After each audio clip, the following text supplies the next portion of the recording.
берекенин негизги сырын айтып коеюн. Береке не өзү? Береке шүгүрчүлүк. Шүгүрчүлүк каниет болуп эсептелет. Мисал үчүн айтайлык, шүгүр кылбаган адамга Россияны жарым берип койсоңуз дагы ал тойбойт. Неге? Ал канаат кылбаган, шүгүр кылбаган адам. Кудай Тааланын барлыгын бирлигин ушул жерден билип алсаңыз болот. Канаат кылбаган адам эч качан тойбойт. Кимге канаат кыласың? Даракабы, ташкабы, тоогобу? Кимге канаат кыласың? Албетте Кудайга шүгүрчүлүк келтиресиң. Не үчүн?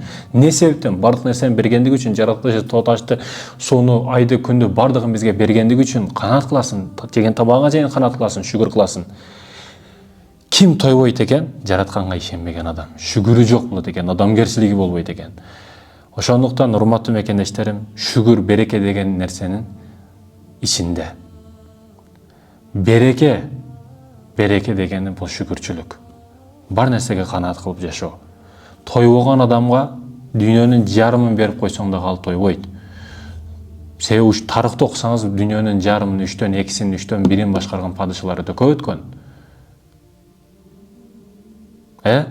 Ал дин жаатынан, ал дин эмес жаатынан алып карасаңыз дагы өтө көп өткөн. Бирок ошолор тойдубу, тойбодубу? Бир эле суроодо келгениңизде ошол дүйнө бар беле, жок беле? Кетип атканыңызда болобу, болбойбу? Болбойт. Ошондой экен, неге кайгырасыз, неге ойлоносуз? Дүйнө сыгылууга себеп боло турган нерсе эмес. Жаштарга айтарым, акча сени ойлонууга, дыккат болууга, сарсана болууга себеп боло турган нерсе эмес. Пул путтун кири деп коет. Келет, кетет. Негизгиси жан аман болсун. Бардыгы табылат. Өзүң да деп кыйнай бербе. Паланчынын машинасын көрүп алып, минип кетканын көрүп алып, паланчынын 2 этаж үй салганын көрүп алып, мен качан болом, досум качан ушундай болобуз дей бербе. Убак сааты менен болот. Эгерде дүйнөнү сүйүп алсаң, андан өткөн балекет нерсе жок. Чуркай бересиң, чуркай бересиң, чуркай бересиң, эч жетпейсиң, эч тойбойсуң. Ошондо да Кудай жазганын гана аласың да.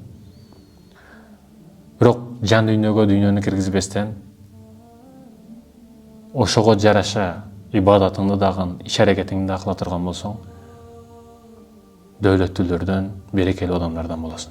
Канаат кыл, шүгүр кыл, абалыңа шүгүр кыл. Эгерде диагноз колуп ойлонуп чыксаң, шүгүр кылышка убактың жетпей турган адамсың да сен. Шүгүр эле кылып отура турган адамсың да сен. Бардык нерсең бар, шүгүр кыл. Көзүң жан башыңда алда жаратылып калганда не кылат элең? Мурдуңду жан башыңда алда жаратканда не кылат элең? Өзүңдү жытыңа өзүң чыдабайт элең. Мисал үчүн айтып атам бул нерселерди. Ошондуктан урматтуу мекендешим, көзүңдү ач. Шүгүр кылганды унутпа.